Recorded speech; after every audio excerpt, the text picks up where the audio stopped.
moment Damien Wells entered Billionaire, the five-star restaurant he frequented 3 times a week, conversations hushed and backs straightened. At 36, the billionaire real estate mogul commanded attention with his imposing 6'3" frame and perpetually dissatisfied expression. His reputation preceded him everywhere. He owned half the commercial properties in downtown, had connections with the mayor's office, and was known for destroying businesses that failed to meet his exacting standards. "Good evening, Mr. Wells," the maitre d' said with a slight bow, beads of sweat already forming on his forehead.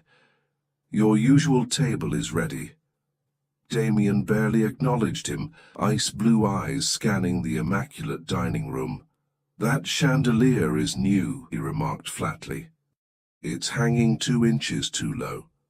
It wasn't just an observation. When Damien Wells spoke, people jumped to attention. He moved through the restaurant like a shark through calm waters, noting every microscopic flaw: a slightly crooked painting, a wine glass with the faintest fingerprint, a hostess whose smile seemed rehearsed rather than genuine. Each observation was delivered in his trademark, cold, quiet voice that somehow cut deeper than any shouting could.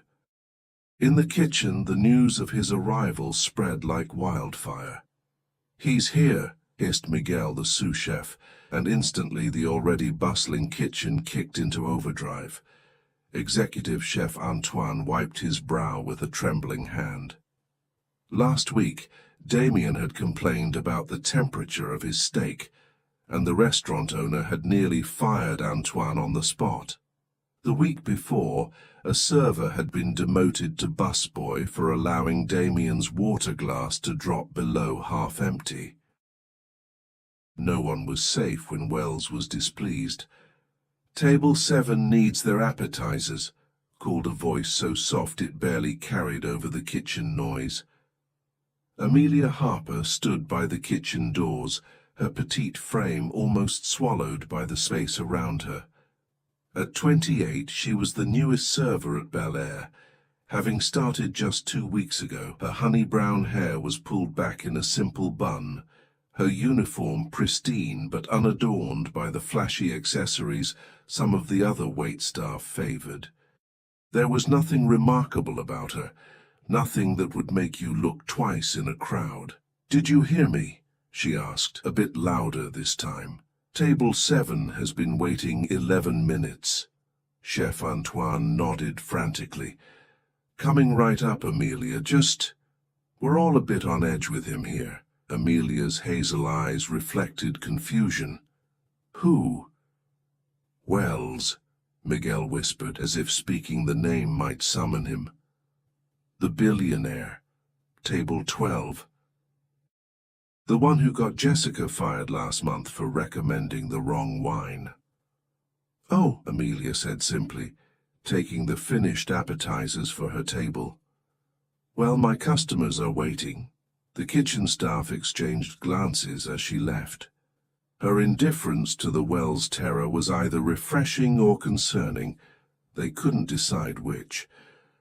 Damien had settled at his usual table by the window, where he could observe the entire restaurant.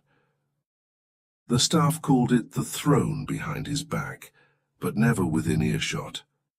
He didn't dine here for pleasure. He dined to judge, to find flaws, and to remind everyone of his importance. He ordered a glass of 30-year-old Macallan and began his surveillance.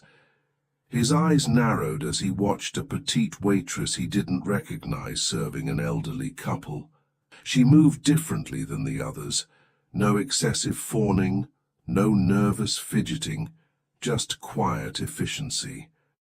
There was something almost soothing about her movements, a stillness that contrasted with the barely concealed panic of the rest of his staff. "Thomas," he called to the restaurant manager hovering nearby, "who is that server at table 14? Thomas followed his gaze. "That's Amelia Harper, sir. New hire, started 2 weeks ago. Excellent references from the Sapphire in Boston. The Sapphire, Damien repeated, turning the name over in his mind. A good restaurant, though not exceptional. And how is she performing? Flawlessly, sir. Customer satisfaction ratings for her tables are among our highest. Damien raised an eyebrow. We'll see, he murmured, taking a sip of his scotch. Tell her I want her to serve me tonight. Thomas paled visibly. But Mr. Wells, Gregory has been your server for over a year now. Did I stutter, Thomas? Damien's voice dropped to a dangerous whisper. No, sir. Right away, sir. Thomas hurried off to deliver the news. Across the room, Amelia felt the weight of Damien's stare, but didn't acknowledge it. She'd heard about Damien Wells from the moment she'd accepted the position. The staff room buzzed with horror stories. The time he'd had a busboy fired for a water spot on a glass. The night he'd reduced a veteran waitress to tears because she recommended the daily special before he'd asked about it. She found it all rather sad, really. What kind of emptiness must a person feel to need that level of control over strangers? Is everything to your satisfaction? She asked the elderly couple at her table, her voice warm but not intrusive. Absolutely wonderful, dear, the woman replied, reaching over to pat Amelia's hand. This is our 50th anniversary, you know. Congratulations, Amelia said with a genuine smile. That's truly something to celebrate. She didn't notice Damien's frown deepening as he watched the interaction. At Billionaire, the servers knew better than to engage in personal conversations with guests while he was present. Efficiency was valued over warmth when the billionaire was watching. Yet something held him back from immediately calling her out. Amelia, Thomas approached, his voice tight. Mr. Wells has requested that you serve him for the remainder of the evening. A flash of something, surprise, perhaps even amusement, crossed Amelia's face before she nodded. Of course. Let me finish with the Hendersons first. Thomas looked like he might faint. He's waiting now. And the Hendersons have been celebrating their 50th anniversary for the past hour, she replied evenly. I'll be with Mr. Wells in exactly 2 minutes after I've brought them their dessert. Thomas opened his mouth, closed it again, and nodded weakly before returning to Damien's table.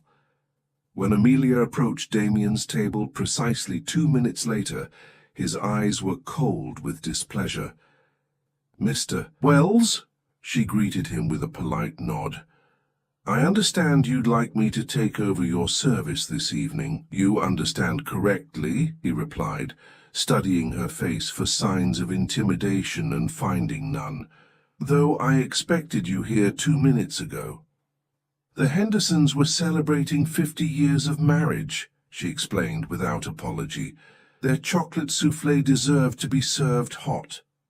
For a moment, Damien was speechless.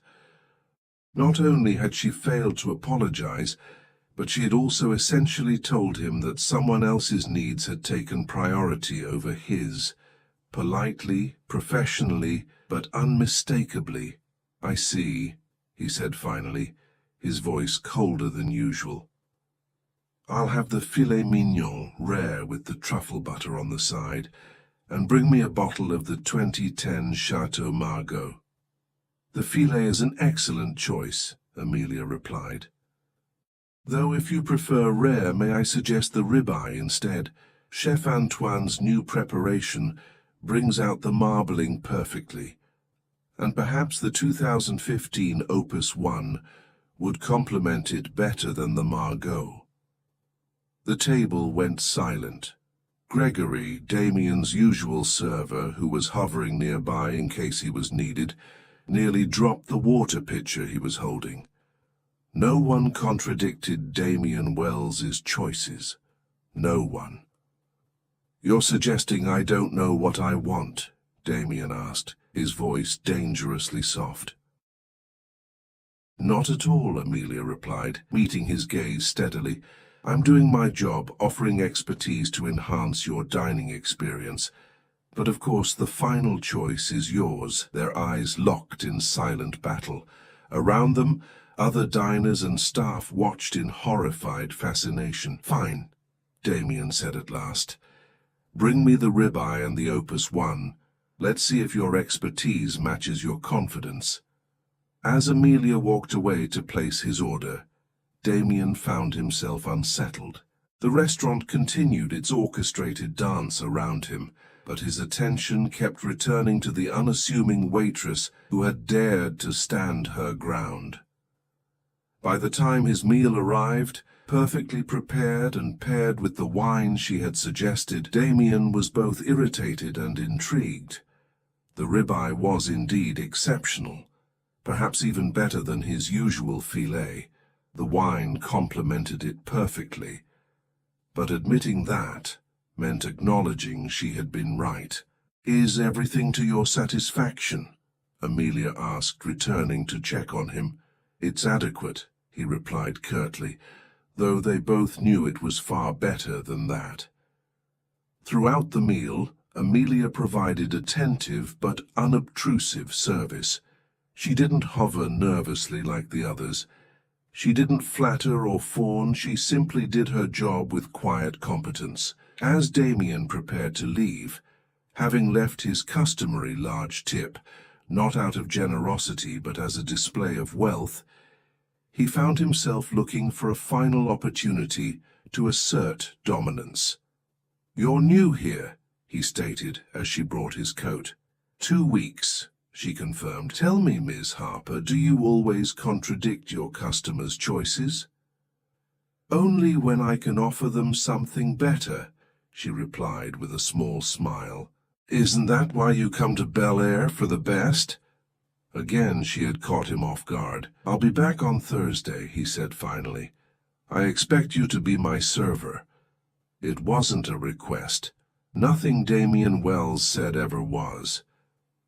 "If you'd like to request me specifically, you can do so when you make your reservation," Amelia replied, handing him his coat. "Have a good evening, Mr. Wells." What she couldn't know, as she returned to her other tables, was that Damien Wells was already making a phone call to his private investigator as he left the restaurant. And what Damien himself didn't realize was that behind Amelia's quiet competence and unflinching gaze lay secrets that would soon turn both their worlds upside down. Amelia's small apartment was quiet, except for the gentle hum of her refrigerator and the occasional car passing on the street below. At 5:30 a.m., she sat cross-legged on her living room floor, hands resting on her knees, eyes closed in meditation. This daily ritual had been her anchor through the past 3 years, a practice that kept her centered when everything else had fallen apart. The first rays of sunlight filtered through her curtains as she opened her eyes and reached for the journal beside her. Inside were pages filled with neat handwriting, business plans and calculations. Dreams put on hold, but not forgotten. One step at a time, she reminded herself, a mantra that had carried her from Boston to this new life. She showered quickly, dressed in a simple blouse and jeans, and headed out. Billionaire wouldn't open until 5 p.m., but mornings were reserved for her other job, the one that actually mattered. Across town in his penthouse overlooking the city, Damien Wells was already awake and reviewing reports. Sleep had always seemed like an inefficiency to him, a necessary inconvenience limited to 5 hours nightly. His morning routine never varied. Workout with his personal trainer at 5 a.m., breakfast at 6:30, always protein-heavy, no carbs, and work by 7. But today something was off. His mind kept drifting from acquisition projections and property valuations to the memory of steady hazel eyes that had shown no fear. "Sir?" His assistant, Penelope, stood at the door of his home office. "I have that information you requested." She handed him a folder, which he opened immediately. Inside was a background report on Amelia Harper, compiled by his private investigator overnight. "This is it." He frowned, flipping through the sparse pages.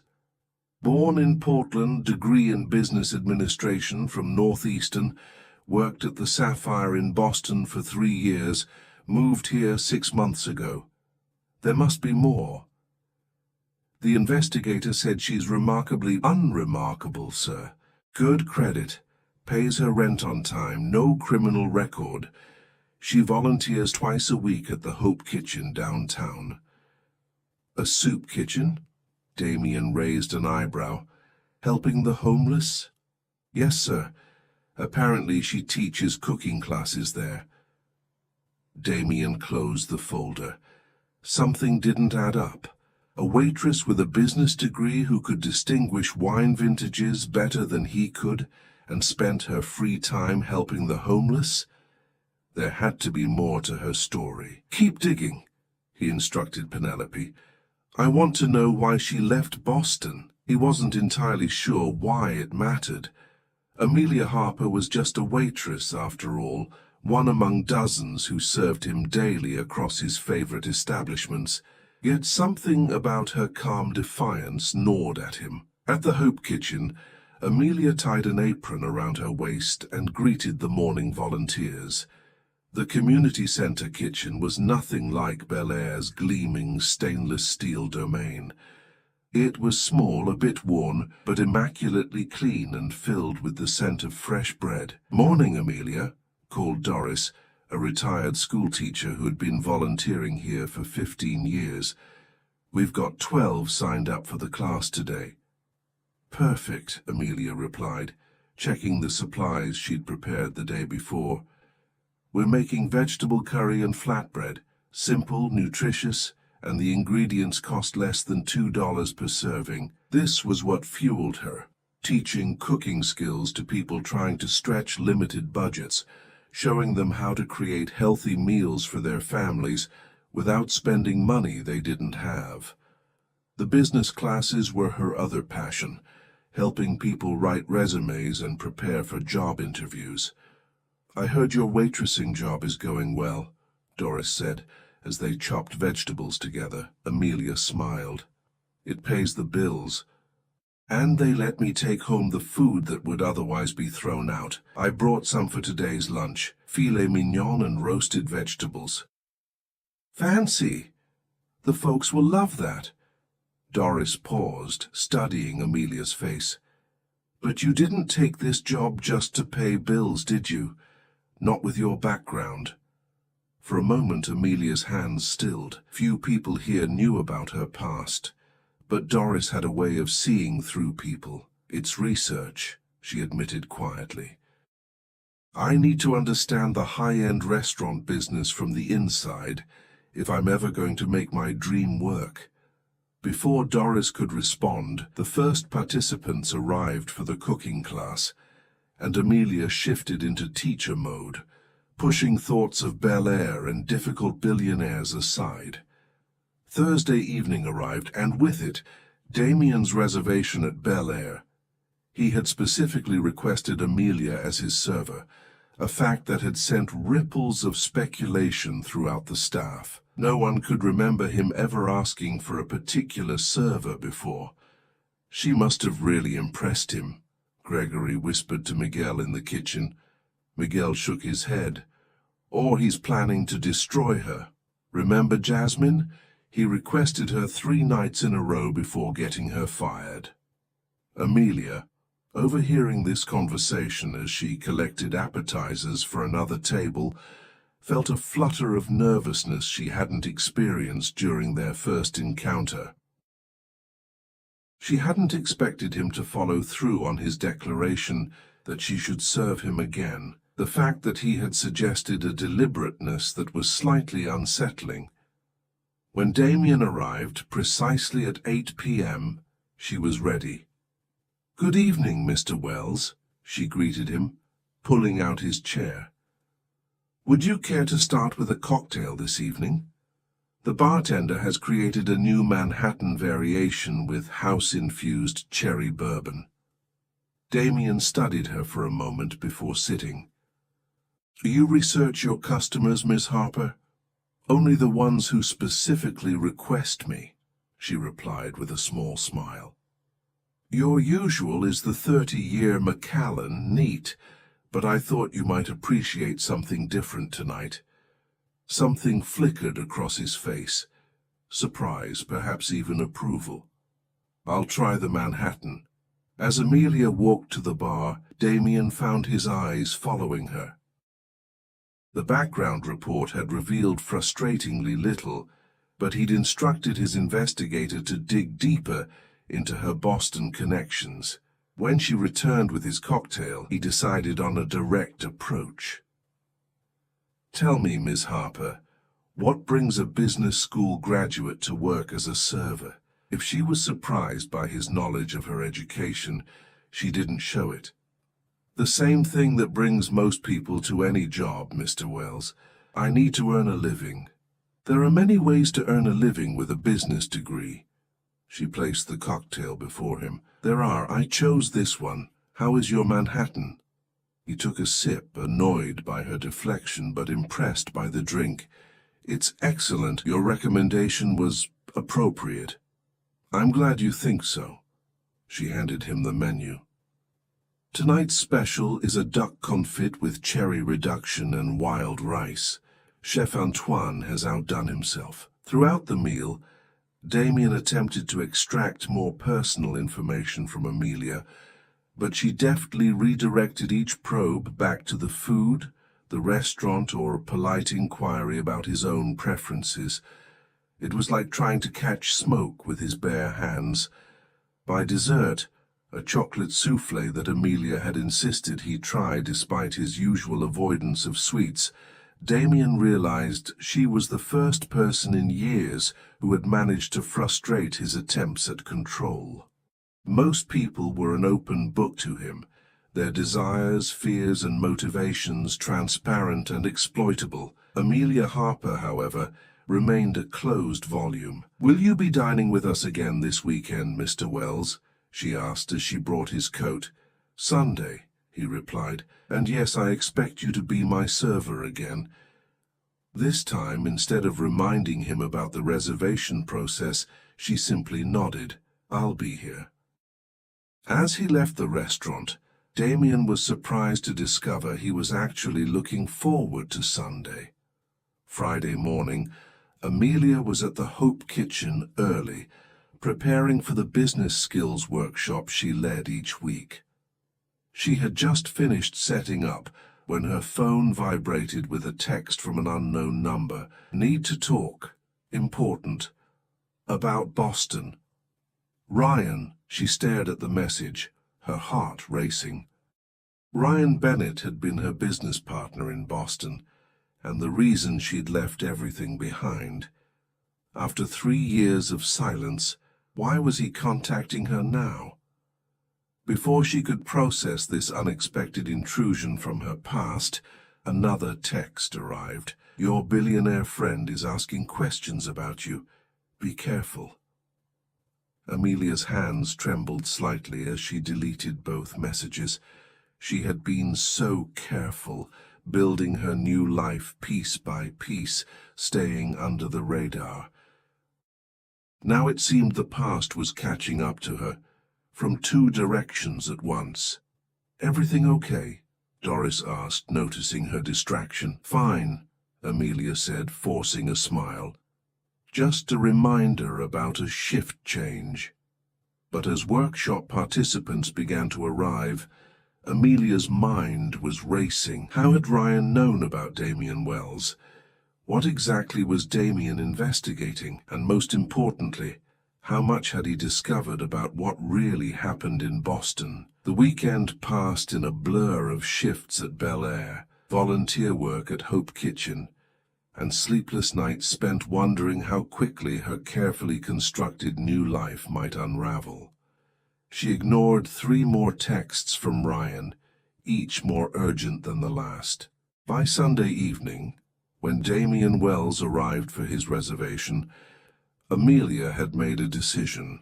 If he was investigating her, perhaps it was time to do some investigating of her own. The billionaire clearly had secrets too. No one became that wealthy and feared without them. Two could play at this game. "Good evening, Mr. Wells," she greeted him with her usual professional calm. "I've taken the liberty of selecting a special wine for you this evening, a rare vintage from a small French vineyard that just arrived yesterday. I believe you'll find it illuminating."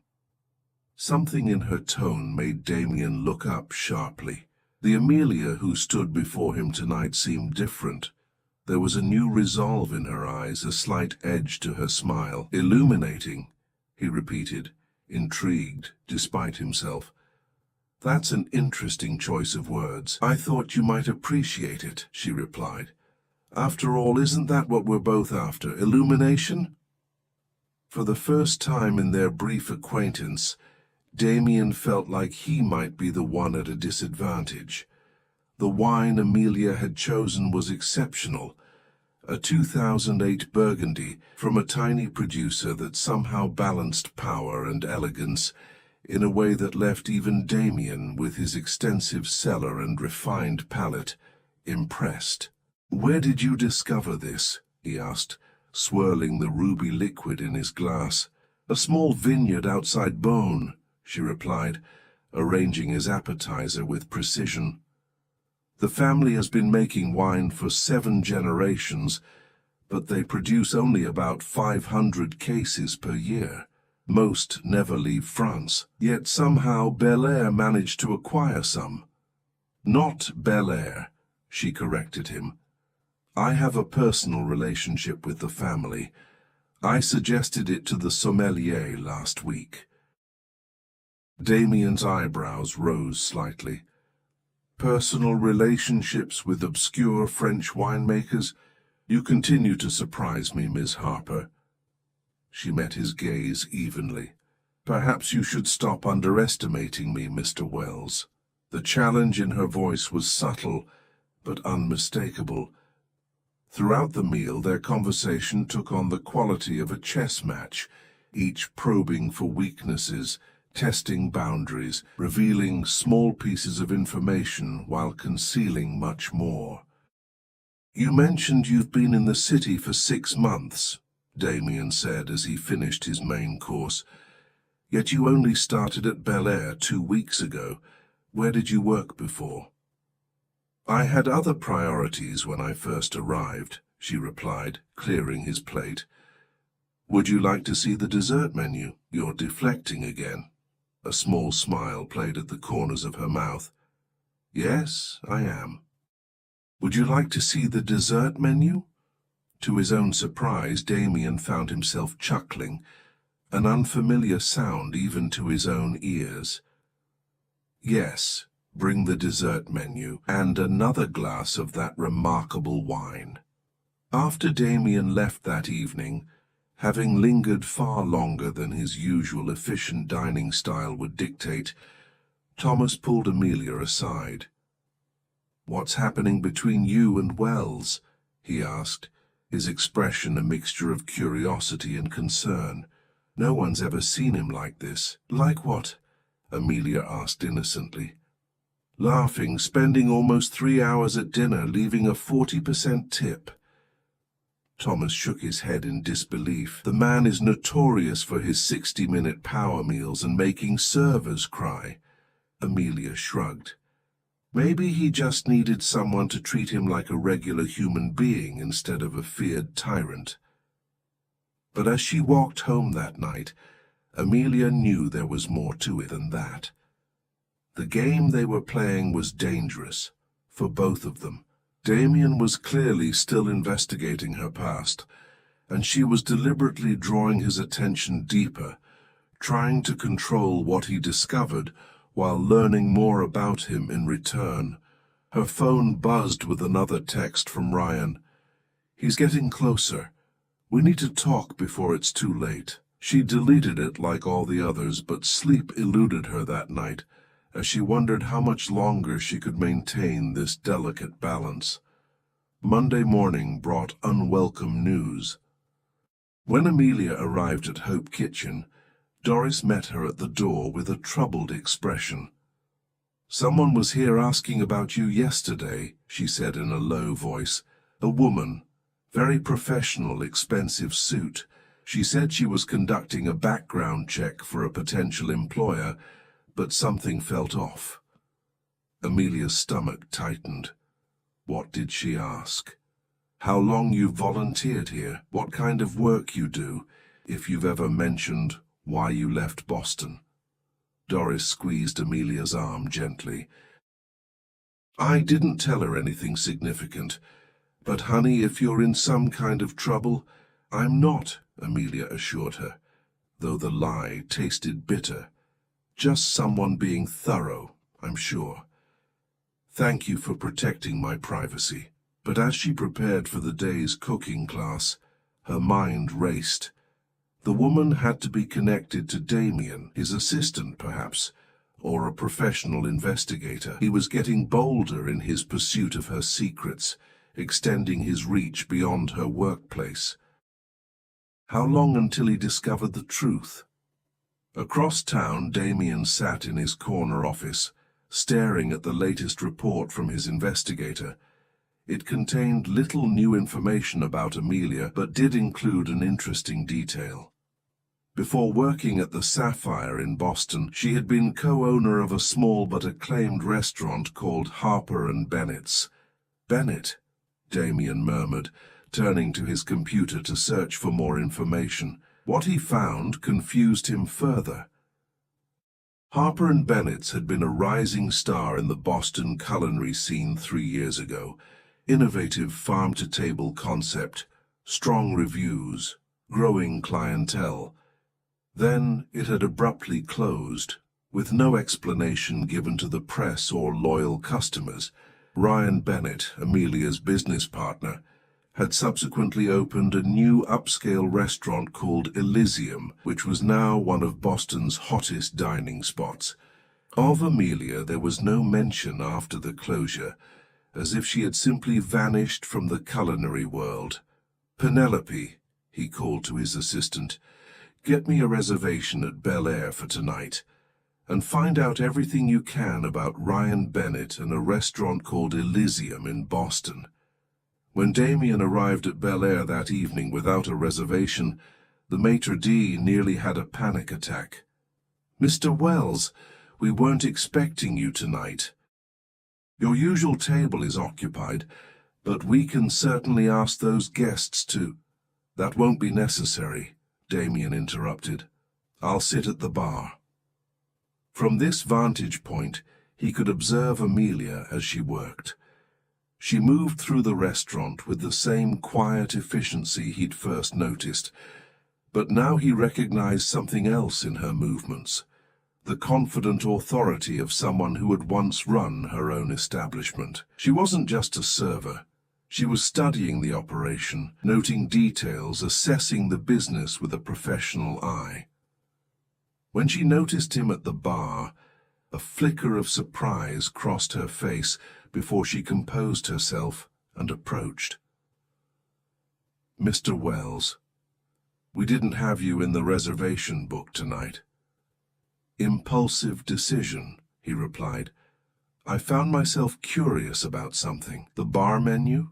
she suggested, with a knowing look. "Or something else entirely?" Before he could respond, her attention was called away by another server. Damien sipped his scotch and continued his observation. What had happened between Amelia Harper and Ryan Bennett? Why had their restaurant closed so suddenly? And why was she now working as a server when she clearly had the talent and experience to do much more? His phone vibrated with a text from Penelope. "Call from Ryan Bennett. Says it's about Amelia Harper. Urgent." Damien frowned. He hadn't reached out to Bennett yet. How did the man know he was investigating Amelia? He stepped outside to return the call. "Mr. Wells," came a smooth voice after the first ring. "Thank you for calling back so quickly." "Mr. Bennett, you have information about Amelia Harper?" "I do indeed. Information I believe you'd find extremely valuable." There was something calculating in Bennett's tone that set Damien's teeth on edge, but I prefer to discuss such matters in person. "I'll be in town next week. Perhaps we could meet." "Why would you assume I'm interested in Ms. Harper's past?" Damien countered. A soft laugh. "Let's just say I have my sources, and I know that Amelia has a way of captivating people. She certainly captivated me once." Something about the way Bennett spoke of Amelia, possessive, almost predatory, stirred an unexpected protective instinct in Damien. "I'll consider it," he said curtly, and ended the call. When he returned to the bar, Amelia was waiting with a fresh scotch. "Business call?" she asked. "Something like that." He studied her face. "Tell me about Harper and Bennett's." She went very still, only the slight whitening of her knuckles on the bar, indicating she was affected by the question. "You've been busy." "I'm thorough. Invasive, I'd call it." Her voice was soft, but edged with steel. "My past is my own, Mr. Wells. Not when it includes a business partner who seems very interested in the fact that I'm asking about you." Her eyes widened slightly. "You've spoken to Ryan. He called me. How did he know I was investigating you?" Amelia's gaze darted around the restaurant, as if ensuring they wouldn't be overheard. "Not here," she said finally. "Meet me tomorrow at Hope Kitchen. Noon. I volunteer there in the mornings." "The soup kitchen?" Damien couldn't hide his surprise. "Yes, the soup kitchen," she repeated with a hint of challenge. "Problem with that?" "No," he said slowly. "I just wouldn't have expected a billionaire slumming in a charity kitchen." Her smile held no humor. "Worried about damaging your designer shoes, Mr. Wells." "Damien," he corrected her. "If we're going to discuss your mysterious past and apparently manipulative ex-partner, I think we can drop the formalities." Something softened in her expression. "Amelia, then. Noon tomorrow. Ask for me at the front desk." For the first time in his adult life, Damien found himself in unfamiliar territory the next day, both literally and figuratively. Hope Kitchen was located in a part of the city he rarely visited, a neighborhood in transition where new development butted up against areas still struggling with poverty and neglect. He had dressed down for the occasion, no suit, just dark jeans and a cashmere sweater, but still felt conspicuous as he approached the modest building with its hand-painted sign. Inside, the atmosphere was unexpectedly warm and inviting. The scent of fresh bread and simmering soup filled the air, and the dining area was clean and bright, with colorful murals on the walls. People of all ages and backgrounds sat at long tables, eating and conversing. "Can I help you?" asked an older woman at the reception desk, eyeing him curiously. "I'm looking for Amelia Harper." "Ah, you must be the mysterious Mr. Wells." The woman, Doris, according to her name tag, gave him an appraising look. "She's finishing up her cooking class in the kitchen. Through those doors and to the right." Damien followed her directions and found himself in a large, well-used kitchen, where Amelia stood surrounded by a diverse group of about 15 people, all wearing aprons, and listening intently as she demonstrated how to properly knead dough. "The key is not to overwork it," she was saying, her hands moving with practiced skill. "You want to develop the gluten just enough for structure, but not so much that your bread becomes tough." She looked different here, more animated, more passionate than he'd seen her at Bel Air. This was Amelia in her element, sharing knowledge, building community. It was a side of her he hadn't glimpsed before, and it fascinated him. As the class concluded and people began to clean up, she noticed him standing in the doorway. Their eyes met, and for a moment, neither spoke. Something had shifted between them. The game they'd been playing giving way to something more complicated. "You actually came," she said finally, wiping her hands on her apron. "I said I would." He glanced around the kitchen. "You're good at this. Teaching. Connecting with people." A small, genuine smile crossed her face. "That might be the first sincere compliment you've given me, Damien." "Don't get used to it," he replied, but without his usual bite. "Now I believe you owe me an explanation about Boston, Ryan Bennett, and why a woman capable of running her own restaurant is working as a server and teaching cooking classes in a soup kitchen." Amelia led Damien to a small office at the back of the building, closing the door behind them. The space was modest but organized, with a desk covered in neat stacks of papers, a bulletin board filled with class schedules, and a small window overlooking a community garden. "I come here to plan lessons sometimes," she explained, gesturing for him to take the chair across from hers. "It's quiet." For a moment she simply studied him, this powerful man who looked so out of place in her humble sanctuary. Then she took a deep breath and began her story. "Ryan Bennett and I met in culinary school. We were both ambitious, talented, and shared a vision of creating something different in the restaurant world. After graduation and 5 years working in other people's kitchens, we pooled our savings and opened Harper & Bennett's." She smiled faintly at the memory. "It was a dream come true. Farm-to-table concept, reasonable prices, community focus. We wanted to make exceptional food accessible to more than just the wealthy elite." "Hardly a profitable business model," Damien observed. "That's where you're wrong," Amelia countered.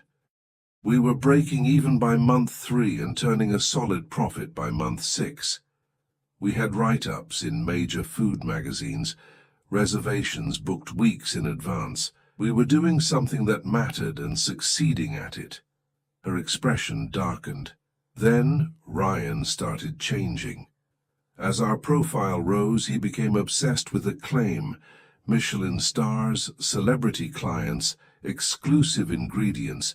He wanted to raise our prices, make the restaurant more exclusive. We fought about it constantly. Damien nodded slowly. "He wanted prestige, not just success." "Exactly, but that wasn't what we had built Harper & Bennett's for." Amelia's voice took on an edge.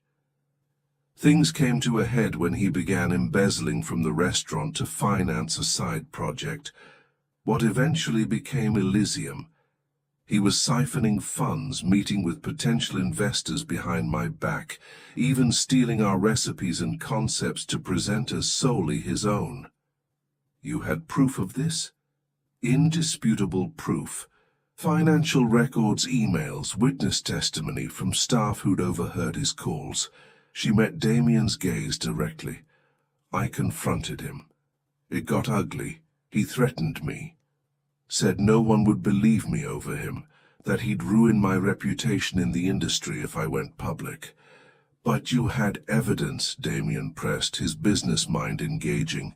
"You could have taken legal action." "I could have," she agreed. But Ryan had connections, powerful friends including food critics, journalists, and investors with deep pockets. His family has been in the restaurant business for generations. Mine was just me, a scholarship kid with student loans and a dream. She paused, collecting herself. "I made what seemed like the best choice at the time. I agreed to walk away, to sell him my share of the business for a fraction of its worth and sign a non-disclosure agreement." He closed Harper & Bennett's immediately afterward, and opened Elysium 6 months later with my recipes, my concepts, and a convenient story about how I couldn't handle the pressure of success. Damien's expression hardened. He recognized the tactics Bennett had employed. He'd used similar methods himself in business deals, though never quite so personally. "So you came here to start over?" "Not immediately. I spent 2 years working at the Sapphire, saving every penny, living in a tiny apartment, planning my next move." A spark of determination lit her eyes. "I'm going to open a new restaurant, one that stays true to my original vision. Accessible fine dining, cooking classes for the community, a mentorship program for aspiring chefs from disadvantaged backgrounds."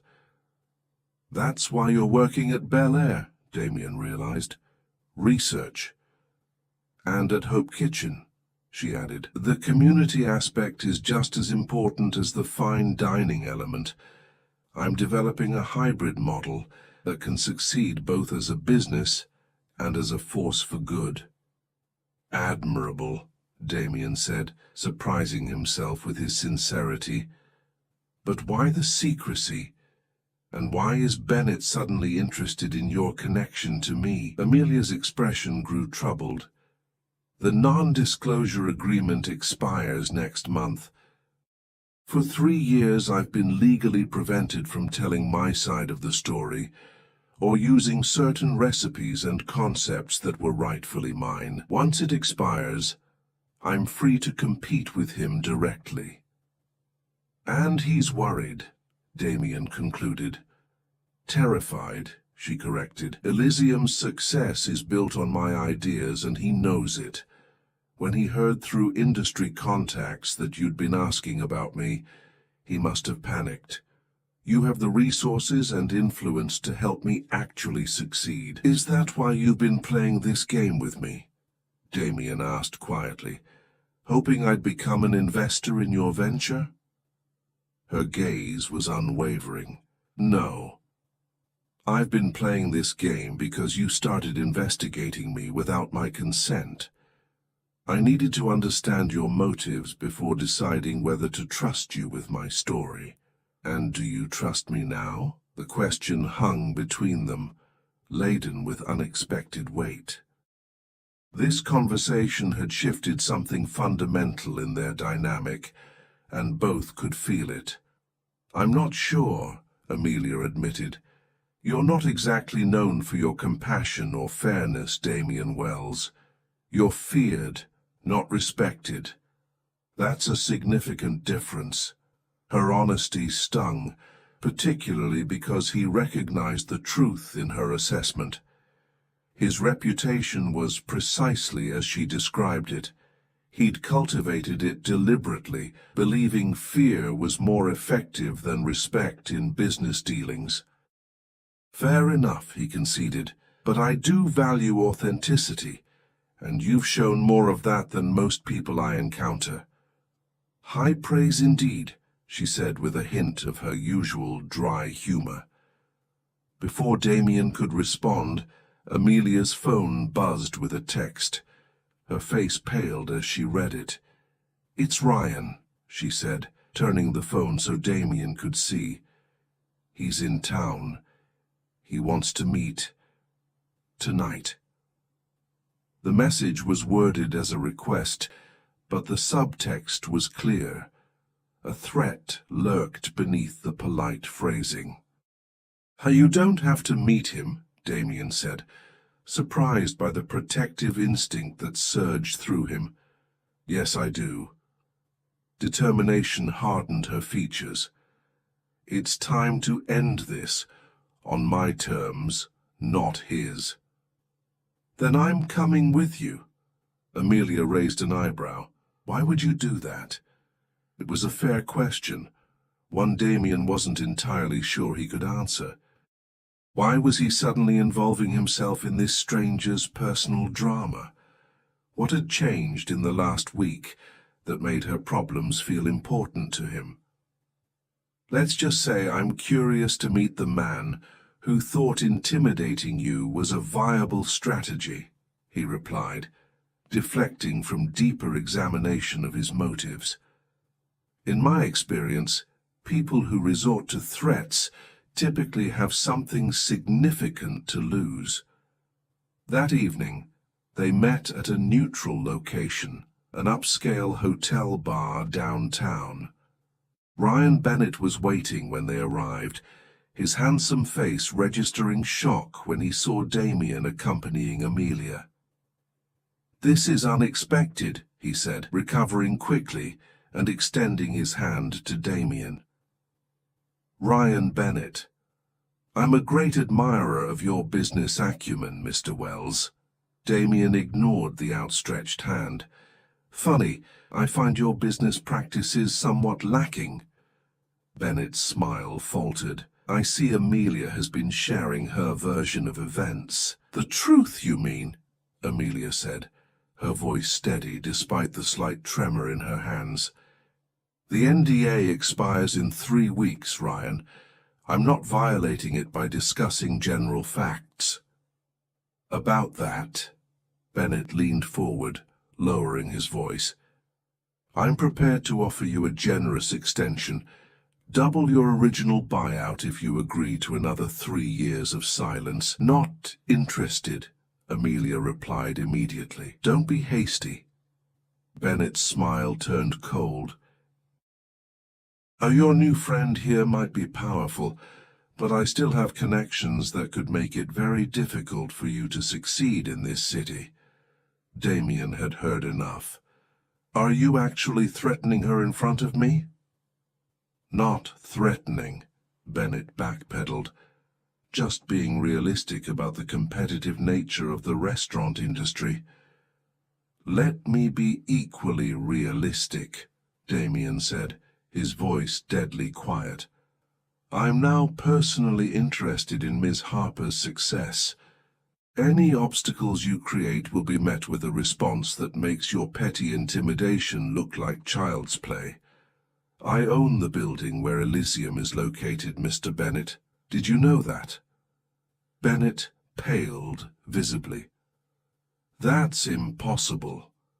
The building belongs to Westridge Properties, a subsidiary of Wells Development Group," Damien confirmed with cold satisfaction. "I could double your rent tomorrow with a single phone call." "You wouldn't." "I absolutely would," Damien cut him off. "But I'm offering an alternative.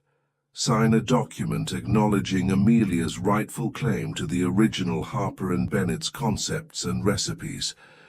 Release her from the NDA immediately. Issue a public statement clarifying her role in the success of your current establishment." Bennett looked from Damien to Amelia, calculation evident in his eyes. "And if I do this?" "Then your lease continues under current terms," Damien replied.